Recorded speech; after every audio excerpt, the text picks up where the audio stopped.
Ito mga sir, at gagawin na yung motor na matagal nang na-stock. Andito sa may labas sa sa tapat ng shop. Ito yung iniwan sa amin ng inabot ng 2 years mahigit.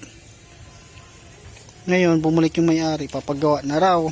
Kaso sabi ko sa kanya, dadami pa yung problema niyan kasi nga andito pa yung may-ari nung time na dinala to dito. Kinalas namin yan para daw makita kung ano yung mga problema. Ngayon pinabayaan niya, inabot ng 2 years. Ayan, kinalawang lahat.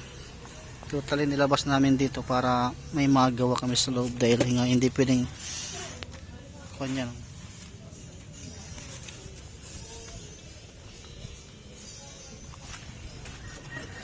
2 taon. Bago nga yung cover niya na binili ko. Hanggang sa cover din ay nilumot na rin. Pasok mo sa loob. Babuhayin. Kaso nakadepende sa gastos nito. Natuyuan kasi ng langis ng mga sir. Tumirik sa kalsada. At dinala dito. Nag-stack up yung preno sa harap.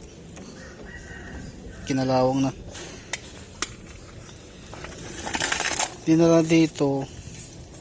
Tinulak-tulak lang din. Kaso hindi naman na binalikan din on the spot. Inaabot pa ng 2 taon. Sabi ng may-ari, nag-iipon. Ngayon, ipibideo ko. Para kahit pa paano makita niya na yung mga damage na pisa. Scar! Saglit na, Scar! Scar! Buhatin nga ito. Maraming problema nito. Nag-stack up na yung preno. Doon sa harap. Stator. Kinalawang din.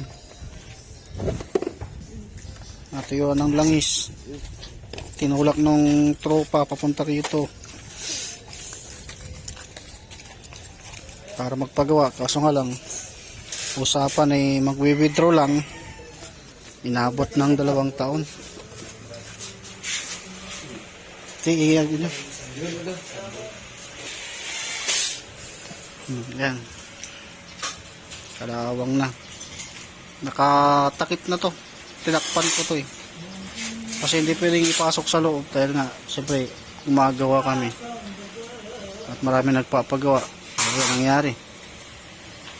Stuck. Kaya ang gagawin ngayon ay paghihiwalayin yung makina, tatanggalin yung sigunyan, tapos yung mga pisa nya, dito yung pisa nya, natuyuan kasi ng langis yan. Ito yung mga pisa nyan. 2 taon din ang inaabot. Kaya ngayon yung ibang pisa na misplaced na ata.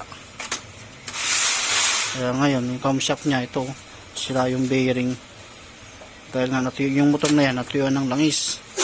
Kaya bubuhayin natin yan.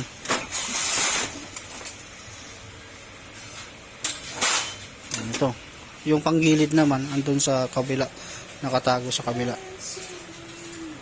Kaya ito, bubuhayin to. Paghiwalayin yung makina sa yung chassis.